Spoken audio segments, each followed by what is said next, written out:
परिहन्ताणं नमो सिद्धाणं नमो आयर्याणं कायाणं नमो लोये सवसाहुणं गुणानां विस्तरं वक्ष्ये स्वभावानां तथैव च पर्यायाणां विशेषेण नत्वा वीरं जिनेश्वरम्। पंच परमेष्टि भगवान की जय। देवादिदेव श्री 1008 ऋषभ देव भगवान की जय। परम पूज्य आचार्य प्रवर श्री देवसेन जी महाराज की जय। परम पूज्य आचार्य प्रवर श्री विद्यासागर जी महाराज की जय। द्वादशांग जिनवाणी माता की जय। विगत कक्षा में हम लोगों ने व्युत्पत्ति अधिकार आरंभ किया था, जहां पर आचार्य महाराज ने सर्वप्रथम गुणों और पर्यायों की व्युत्पत्ति बताई कि जो द्रव्य के साथ रहते हैं त्रिकाल में वे गुण होते हैं, और जो क्रमशः उत्पन्न होती रहती है, नष्ट होती रहती हैं, वे पर्याय होते हैं। इसमें क्रमवर्ती शब्द से हमें ये जान लेना है, क्रम उसी का बनेगा जब एक के बाद एक आएगा। अब आएगा कब? जब पहला चला जाएगा, अर्थात एक क्षण में जो है ये पर्याय उत्पन्न होती रहती है, नष्ट होती रहती है। इस तरह से ये जो है क्रम। भैया जी सभी को म्यूट कीजिए ना, आप कीजिए सबको म्यूट। ठीक है, हमने किया है म्यूट। अभी प्लीज आपसे निवेदन है कि जब कोई प्रश्न हो तभी आप अनम्यूट करें। इसी तरह से विशेष गुणों की परिभाषा वहां पर आई थी कि जो किसी द्रव्य को द्रव्य से पृथक करे उसे गुण कहते हैं। यहाँ पर गुण्यते माने गुण एक प्रकार की धातु ली है और उसका अर्थ लगाया है पृथक करना, माने किसी द्रव्य को द्रव्य से भिन्न लक्षण वाला बताना। और अंत में अस्तित्व और वस्तुत्व नामक दो गुणों की परिभाषा बताई थी कि अस्ति माने सद्भाव बने का होना, है ना, किसी का एग्जिस्टेंस होना, जिसको अंग्रेजी में हम कह देते हैं, हिंदी में हम कह सकते हैं कि किसी की सत्ता का ग्रहण कराने वाला जो भाव है उसे हम अस्तित्व कहते हैं। और ये प्रत्येक द्रव्य में पाया जाता है। बिना सत्ता या बिना अस्तित्व के कोई द्रव्य कैसे हो सकता है? काल की अपेक्षा आप कह सकते हैं कि हाँ, अब इस द्रव्य का अभाव है, वो बात अलग है, लेकिन उस द्रव्य का कभी नाश होता नहीं। इसी प्रकार से वस्तु का भाव वस्तुत्व कहलाया था। तब प्रश्न था कि वस्तु किसे कहते हैं? तो आचार्य महाराज ने उत्तर दिया कि सामान्य विशेषात्मकम वस्तु, सामान्य और विशेषात्मक जो होती है वो वस्तु होती है, माने जिसमें सामान्यपना और विशेषपना पाया जाए वह वस्तु है। तो प्रत्येक द्रव्य में सामान्य गुण और विशेष गुण अथवा सामान्यपना विशेषपना अवश्य होता है, अतः सारे द्रव्य वस्तु भी हैं। यहाँ तक हमने जाना, और परीक्षा में कुछ सूत्रों से बड़ा अच्छा विषय वहां पर स्पष्ट हुआ था, ये भी हमने जाना। आइए अब आगे बढ़ते हैं। अस्तित्व हो गया, वस्तुत्व हो गया, अब चलते हैं द्रव्यत्व की ओर। सूत्र क्रमांक 96 द्रव्यस्य भावो द्रव्यत्वम् निज निज प्रदेश समूहैरखंड वृत्त्या स्वभाव विभाव पर्यायान् द्रवति द्रोष्यति अदुद्रोदिति द्रव्यम्। द्रव्यस्य भावो द्रव्यत्वम्, द्रव्य का भाव द्रव्यत्व कहलाता है। द्रव्यपना माने प्रत्येक द्रव्य में द्रव्यपना तो रहेगा ही, तभी तो उसका नाम द्रव्य रखा। तो प्रश्न है कि द्रव्य किसे कहते हैं? उत्तर दे रहे हैं आचार्य, निज निज प्रदेश समूह ही, अपने अपने प्रदेश समूहों के द्वारा अखंड वृत्त्या माने अखंडपनी के साथ में स्वभाव विभाव पर्यायान, स्वभाव और विभाव पर्यायों को द्रवति माने प्राप्त करता है, प्राप्त होता है, द्रोष्यति प्राप्त करेगा, और अदुद्वत यानी प्राप्त करता रहा है भूतकाल में भी, इति इस प्रकार से वह द्रव्यम द्रव्य कहलाता है।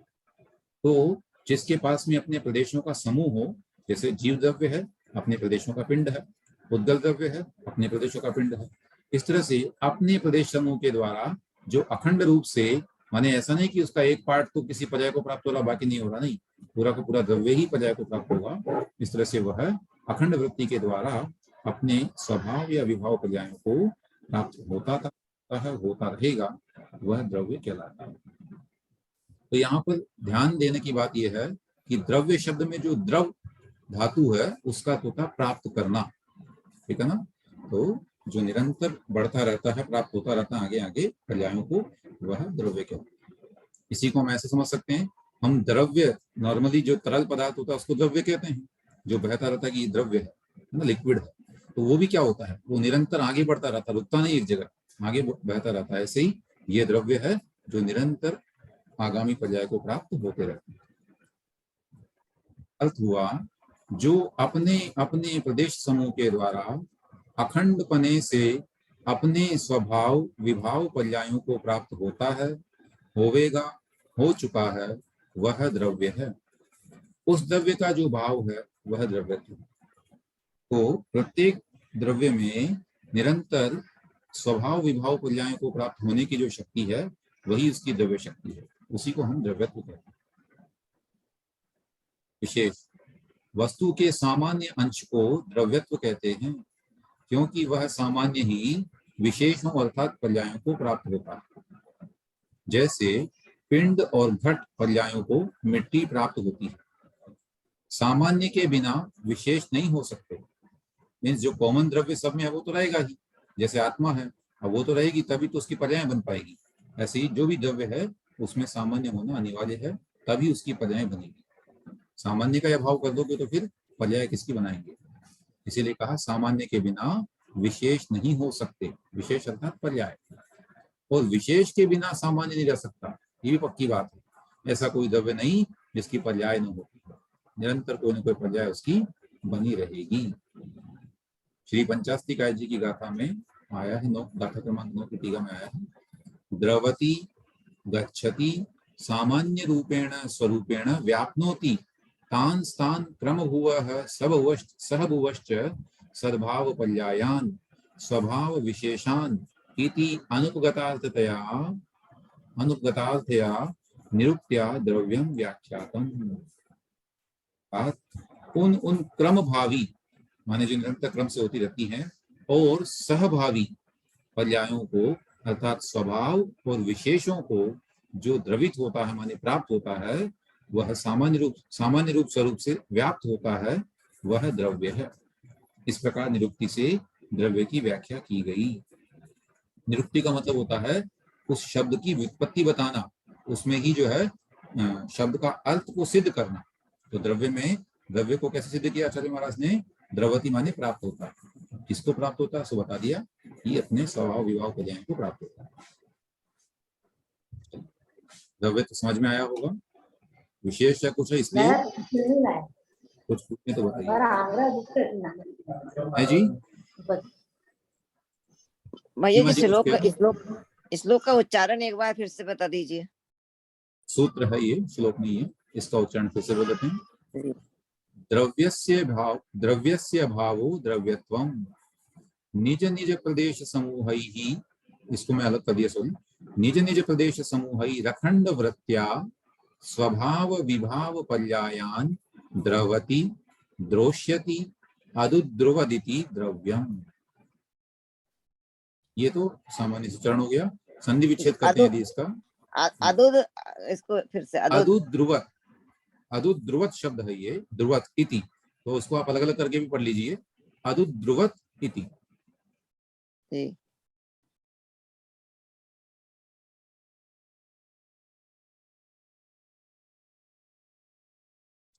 सब लोगों को आवाज आ रही है ऐसा बता दिया गया है। मीना जी आप मैसेज कर रहे हैं, एक बार उनको आप कोई लिख दीजिए प्लीज चैटिंग में कि सबको आवाज आ रही है नहीं आ रही है। चलिए इस तरह से अच्छी आ रही है। द्रव्य शब्द की व्युत्पत्ति यहाँ पर आचार्य ने बताई। तो ये हमको ध्यान रखना है, द्रवती माने प्राप्त होना होता है। सूत्र क्रमांक 97 हम पढ़ते हैं। सद्द्रव्य लक्षणम सीदति स्वकीयान गुण पर्यायान व्याप्नोति इति सत् उत्पाद वैधोवयुक्तम सत्। है ना, अस्तित्व वस्तुत्व द्रव्यत्व, आगे यहाँ तक प्रमेयत्व आएगा। उससे पूर्व यहाँ पर द्रव्य का जो लक्षण सिद्ध किया गया था सत, उस सतपने का और विशेष बता रहे हैं कि सत किसे कहते हैं। तो आचार्य ने कहा सत द्रव्य लक्षणम, द्रव्य का लक्षण सत है, ये हम पढ़ चुके हैं। तो सत का मतलब क्या है, तो उसका भी अर्थ यही है सीदति अर्थात स्वकीयान गुण पर्यायान व्याप्नोति, अपने गुण और पर्यायों से सहित होता है, उनको जो व्याप्त करके रहता है वह सत कहलाता है। बात वही होगी जिसमें गुण पर्याय पाई जाएंगी वह सत है। और उसकी परिभाषा आचार्य ने बताई थी, उत्पाद व्यय द्रव्य युक्तम सत। उत्पाद व्यय और द्रव्य से जो सहित है उसे सत कहते हैं। इस तरह से यहाँ पर सत की परिभाषा बतलाने वाला ये सूत्र आया है। और सत का मतलब गुण पर्यायों से जो सहित है वो सत। जब प्रश्न हो जाए तो आप पुनः म्यूट कर सकते हैं। चलिए, द्रव्य का लक्षण सत है, अपने गुण और पर्यायों को व्याप्त होने वाला सत है। तो समझ सकते हैं हम लोग, प्रत्येक सत माने प्रत्येक द्रव्य अपने गुण पर्यायों को व्याप्त करता ही करता है। जैसे जीव द्रव्य है वो ज्ञान इत्यादि जो गुण है और उनके साथ साथ जो पर्याय हो रही है उनसे हमेशा सहित रहेगा, उनको व्याप्त करके रहेगा। व्याप्त का मतलब होता है उनसे उनको घेर के रहना, उनसे युक्त होना। अथवा दूसरी परिभाषा बनती है, उत्पाद वे द्रव्य से जो सहित है वह सत कहलाता है। विशेष सीदती का क्या अर्थ बताया भैया? सीदति माने गुण पर्यायों को व्याप्त करना, गुण और पर्यायों को घेरना माने उनके साथ रहना। ठीक है, सीदति माने व्याप्नोति, व्याप्नोति माने व्याप्त करता है। का अर्थ व्याप्त होना बताया ने। सीदती सीदति माने व्याप्त होना, नहीं है बैठना। जैसे हम लोग समझें, जैसे संस्कृत में सीदति का एक अर्थ होता है बैठना। तो मनुष्य जहां बैठता है वहां क्या करता है, उस जगह को घेरता कि नहीं घेरता, उस जगह को व्याप्त करता है ना। ऐसे ही जो अपने गुण और पर्याय को व्याप्त करे वो कहलाएगा सत। हाँ, अब पूछिए, आप कुछ कह रहे हैं। तो ये व्याप्त होना दो बार आ गया एक श्लोक में। कहाँ आया? सीदतिया ने व्याप्त होना और व्याप्नोतिया ने व्याप्त होना। नहीं तो दो बार क्यों दिया? वो दो बार नहीं दिया है, मैंने आपको ये बताया था। संस्कृत भाषा में जब किसी शब्द की व्युत्पत्ति बताई जाती है तो उसके पर्यायवाची शब्दों का प्रयोग करना अनिवार्य। सीदति अर्थात कैसे बताएंगे फिर आचार्य आपको? अर्थात व्याप्नोति। किसको व्याप्नोति? तो उत्तर दे दिया, स्वकीयान गुण पर्यायान व्याप्नोति। ये निरुक्ति जब बनाई जाती है ना तो ऐसे ही बनाई जाती है। ठीक है, जैसे तो ये अथवा शब्द दिया ने सीदति के लिए दिया शायद। अथवा शब्द दिया ने बीच में। अथवा कहाँ दिया? बनने वाला सत है, अथवा जो उत्पाद है द्रव्य से युक्त है वो दूसरा लक्षण है। उत्पाद वे द्रव्य युक्त वाला जो है सत है, ये दूसरा लक्षण है, उसके लिए अथवा आया। ये आपको मैंने देखिए पहले भी बताया था, एक मिनट। जैसे गुण्यते पृथक क्रियते, यहाँ आया है ना, ये सूत्र क्रमांक 93 आपके सामने लिखा मैंने, अभी यहाँ दिखा रहा हूं मैं। गुण्यते अर्थात पृथक क्रियते। गुण्यते का मतलब क्या है? पृथक करना। तो ये पर्यायवाची बताया कि नहीं बताया इसका? ऐसे ही वहां पर सीदति का पर्यायवाची व्याप्नोति बताया। अब किसको व्याप्नोति? तो वहां उत्तर दे दिया, जैसे पृथक क्रियते माने पृथक करना। किसको करना? तो उत्तर दिया द्रव्यम द्रव्यादि। द्रव्य को द्रव्य से पृथक करना वो गुण कहलाता है। ऐसे ही ये पैटर्न है, ऐसा लिखा जाता है जब व्युत्पत्ति बताई जाती है। इसको बोलते हैं एक मिनट, विग्रह बोलते हैं एक प्रकार का। और ये जो है विग्रह माने उसमें वाक्य रूप में जो है उसको किसी शब्द की व्याख्यान करना, ये कहलाता है विग्रह करना। चलो, तो भाषा के रूप में जब बताएंगे तो पर्यायवाची शब्दों का प्रयोग तो करना ही पड़ेगा, हम तो समझाएंगे कैसे।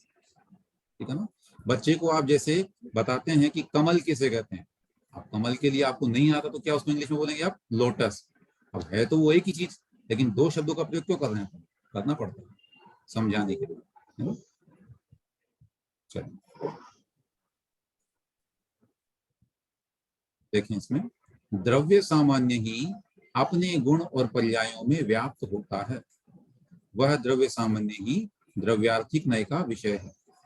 जैसे स्वर्ण ही अपने पीतत्व आदि गुणों को तथा कुंडल आदि पर्यायों को प्राप्त होता है। इस प्रकार द्रव्य आधार है और गुण और पर्याय आधेय हैं। कहा भी है, द्रव्याश्रया निर्गुणा गुणा, अर्थात जिनके रहने का आश्रय द्रव्य है। तो द्रव्य को क्या बताया हमने? आधार बताया, आश्रय बताया। वे द्रव्याश्रय कहलाते हैं। अर्थात जो सदा द्रव्य के आश्रय से रहते हैं और गुणों से, अन्य गुणों से रहित हैं, वे स्वयं गुण हैं। तो यहाँ पर सत की परिभाषा आ गई है। सत माने द्रव्य। द्रव्य का लक्षण जब सत बताया तो सत की भी विशेष व्युत्पत्ति बता दी कि जो अपने गुण और पर्यायों को व्याप्त करता है वह सत कहलाता है। आगे बढ़ते हैं। अस्तित्व हो गया, वस्तुत्व हो गया, द्रव्यत्व भी हो गया। चौथा गुण था प्रमेयत्व।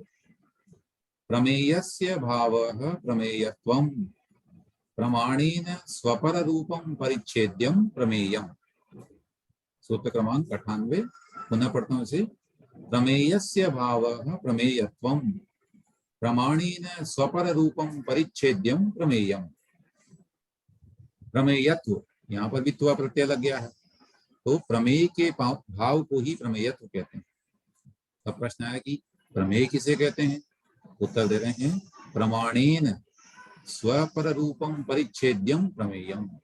प्रमाण के द्वारा जो अपने और पर स्वरूप हैं उनको, स्वरूप और पर रूप, परिच्छेद्य माने जानने योग्य है, उसे प्रमेय कहते हैं।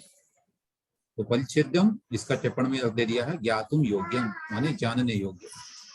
और प्रमाण का हो गया है स्वपर स्वरूप व्यवसायी यद ज्ञानम तत्प्रमाणम विशेषेण अवश्यति निश्चिनोति इति स्वपर व्यवसायी। माने जो स्व को और पर को जानने की क्षमता रखता है ऐसा ही ज्ञान वह प्रमाण कहलाता है। तो प्रमेयत्व का मतलब हो गया प्रमाण के द्वारा जानने योग्य जो स्व और पर स्वरूप है वह प्रमेय है। सामान्य से आप समझें कि प्रमेय का मतलब होता है जानने योग्य। प्रमा धातु है, ये प्र उपसर्ग पूर्वक मा धातु है, तो यहाँ पर प्रमा शब्द का अर्थ भी होता है जानना। तो प्रमेय माने जानने योग्य।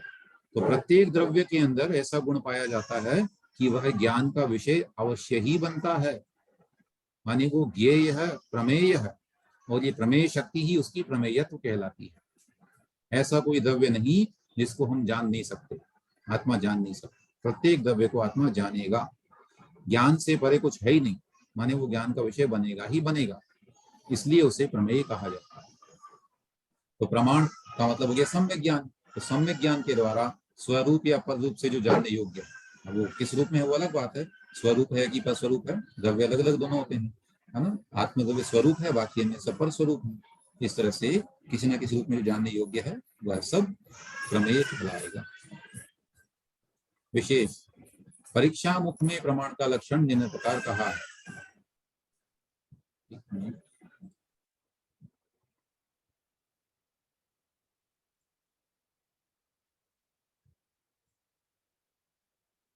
वहां आया है प्रमाण का स्व अपूर्वार्थ, स्वापूर्वार्थ लिखा है, स्व अपूर्वार्थ व्यवसायत्मकम ज्ञानम प्रमाणम। माने स्व और अपूर्व अर्थ अर्थात अनिश्चित अर्थ का निश्चयात्मक ज्ञान प्रमाण है। अथवा जो ज्ञान स्व और पर स्वरूप को विशेष रूप से निश्चय करे वह प्रमाण है। बिल्कुल प्रमाण जो है स्व को भी जानेगा और अन्य को भी जानेगा, प्रत्येक पदार्थ को जानता है। ऐसा नहीं कि बाह्य पदार्थ को जानेगा और स्वयं को नहीं जानेगा, नहीं, स्वयं को भी जानता है। उस प्रमाण के द्वारा जो जानने योग्य है अथवा जो प्रमाण के द्वारा जाना जाए वह प्रमेय है। प्रमेय शब्द माने प्रमाण, प्रमाणेन ज्ञातुम योग्य। उस प्रमेय के भाव को प्रमेयत्व कहते हैं। तो जिस शक्ति के निमित्त से द्रव्य ज्ञान का विषय अवश्य होता है वह प्रमेयत्व गुण है ना। अन्यथा वो ज्ञान का विषय कैसे बन पाता है? उसमें ये भी एक प्रकार का गुण है कि वो ज्ञान का विषय बनता है। यदि द्रव्य में प्रमेयत्व का गुण न हो तो वह किसी भी ज्ञान का विषय नहीं हो सकता। यद्यपि अन्य गुणों में और पर्यायों में प्रमेयत्व गुण नहीं है, इंपॉर्टेंट, जैसे ज्ञान के अलावा जो अन्य गुण हैं उसमें प्रमेयत्व गुण नहीं है, तथापि, क्योंकि लिखा है पहले गुण में जो है अन्य गुण नहीं पाया जाता, तथापि वे गुण और पर्याय द्रव्य से अभिन्न हैं, इसलिए वे भी ज्ञान का विषय बन जाते हैं। यदि कहा जाए कि भूत और भावी पर्यायों का वर्तमान काल में द्रव्य में अभाव है, अर्थात उनका प्रध्वंसा भाव और प्राग अभाव, ये प्राग अभाव शब्द लिखा है, पूर्व में अभाव था, है ना। वर्तमान में जो द्रव्य है उसका भूतकाल में तो अभाव था अथवा भावी काल में भी अभाव उसका, अतः वे ज्ञान का विषय नहीं हो सकती। क्योंकि उनमें प्रमेयत्व गुण नहीं पाया जाता, तो ऐसा कहना ठीक नहीं है। यद्यपि भूत और भावी पर्यायों का वर्तमान में अभाव है, क्योंकि एक समय में एक ही पर्याय रहती है, तथापि वे भूत और भावी पर्यायें वर्तमान पर्यायों में शक्ति रूप से रहती हैं, और वर्तमान पर्याय द्रव्य से अभिन्न होने के कारण ज्ञान का विषय है।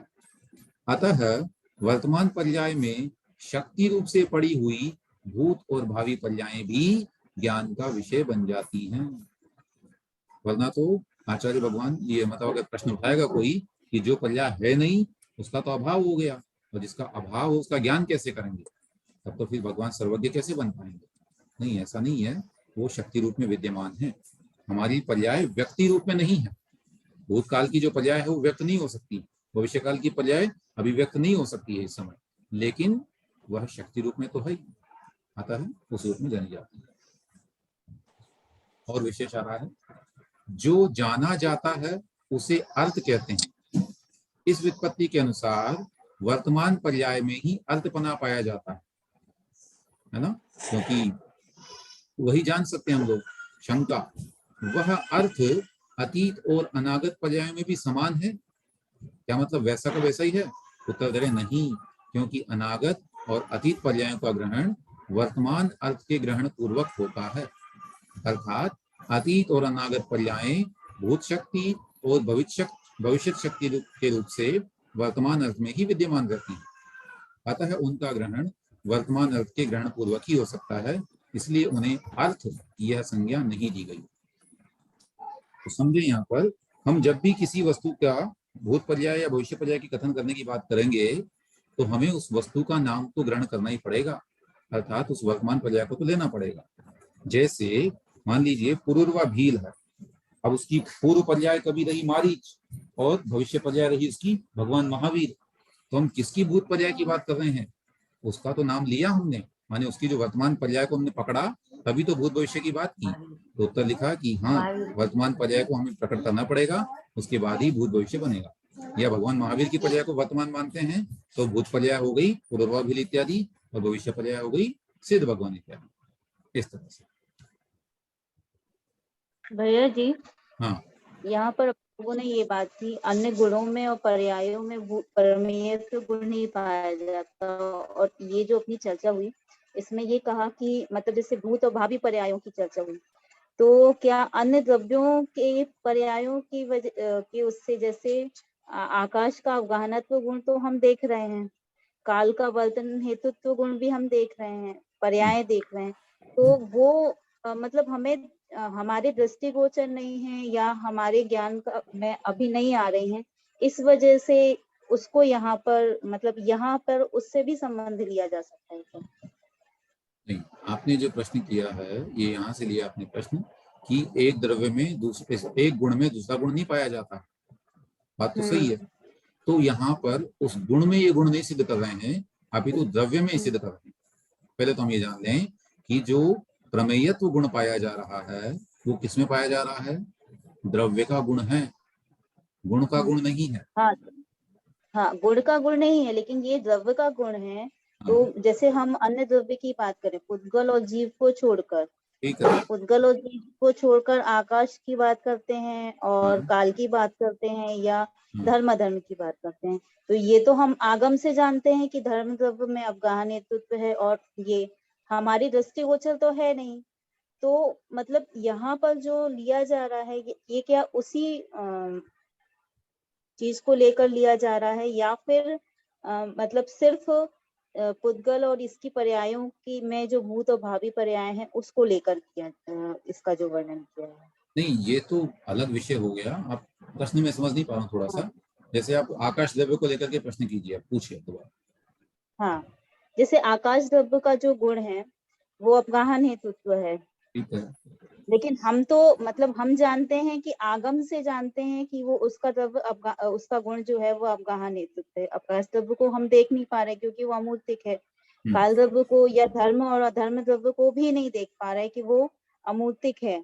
तो फिर मतलब वो यहाँ पर जो प्रमेय है, लेकिन ज्ञेय तो है, वो जानने योग्य तो है, और हम जान किससे रहे हैं? हम आगम से जान रहे हैं, तो उसमें प्रमेयत्व गुण तो घटित होगा ना। होएगा ही। हमारा कहने का पहली मतलब। बात तो ये समझें, प्रमेयत्व भी एक हाँ, गुण है, ये तो सामान्य गुण है। वो जो आप कह रहे हैं प्रमेयत्व अवगाहन हेतु, मतलब क्या हुआ? गेयपना। हाँ गेय बना, बिल्कुल बिल्कुल, हाँ, है ना, मतलब हर द्रव्य तो गेय है और हर पर्याय भी गेय है, बिल्कुल। आप लेकिन समझे, अगर हम आपने जो प्रत्यक्ष कहा या कारण कि जो नहीं अवर्तना है हेतुत्व है, अवगाहन हेतुत्व है, ये तो उनके विशेष गुण है। इसके अलावा अस्तित्व, वस्तुत्व, द्रव्यत्व, प्रमेयत्व इत्यादि तो उसमें पाए ही जाएंगे। ये तो नियम से पाए जाने वाले सामान्य गुण हैं, ये सामान्य गुण है, अतः ये भी पाए जा रहे हैं। दूसरी बात, एक आप जो कह रहे हैं कि इन 4 द्रव्यों को हम आगम से जान रहे हैं, हम तो कह रहे हैं हम अपने आप को भी आगम से जान रहे हैं। वरना किसको ज्ञान है कि हम आत्मा और ये पुद्गल है ना, ये सब आगम का ही उपकार है जो हम जान पा रहे हैं अपने आप को या पुद्गल द्रव्य को भी। तो वर्तमान में तो ये कहना चाहिए कि 6 द्रव्यों को हम आगम से ही जान रहे हैं, अन्यथा किसको ऐसा अनुभव हो रहा है कि मैं जीव हूँ और ये पुद्गल है इत्यादि। और बाकी ठीक है, अनुभव हो भी सकता है, और जब आत्मा सम्यक दर्शन को प्राप्त करता है तो अवश्य उससे ज्ञान होता है कि स्वपर वेद विज्ञान क्या होता है। तो इस तरह से हमको ये जानना है कि ये गुण जो है ये पृथक गुण है, और जो आप जिसकी चर्चा कर रहे हैं वह पृथक गुण है। उसकी भी आगे परिभाषा आएगी विशेष गुणों के क्रम में। दीदी जैन जी प्रश्न कर रहे हैं, कर क्या बोल रहे भैया हैं? भैया मैं पूछना चाह रही थी कि प्रध्वंसाभाव और प्राग भाव, इसका अर्थ क्या होगा?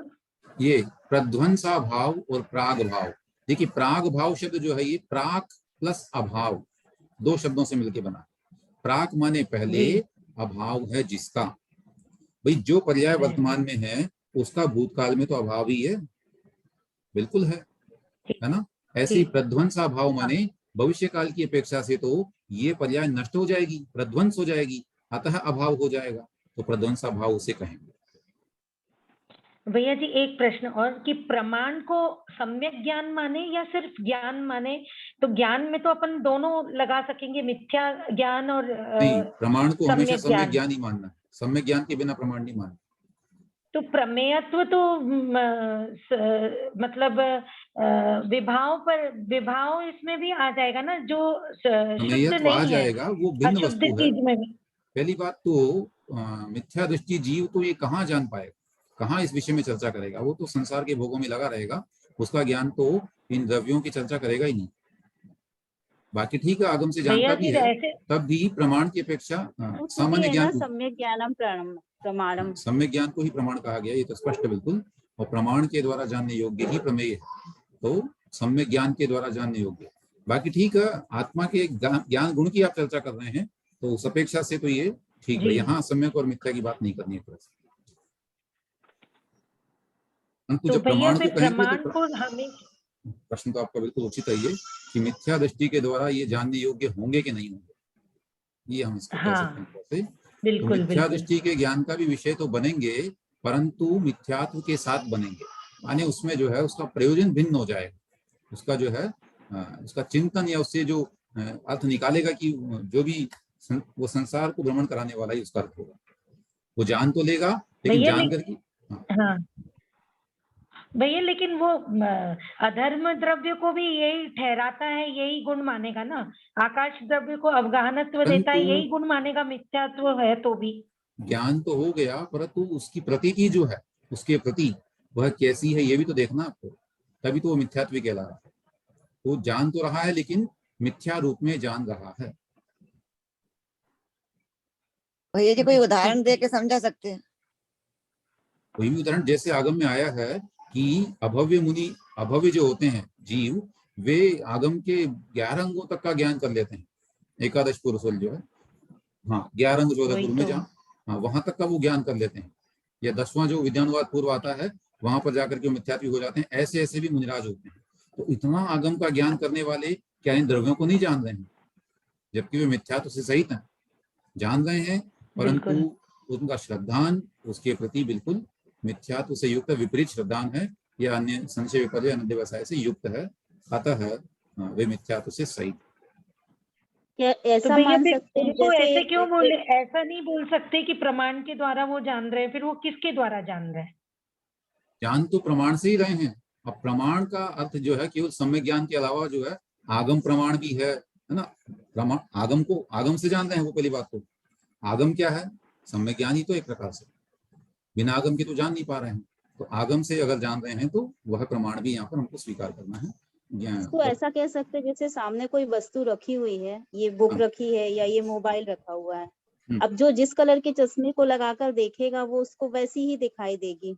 तो लेकिन वो तो मतलब वो सम्यक ज्ञान से सम्यक ही होगी ना, वस्तु में अस्तित्व सारे गुण पाए जाएंगे।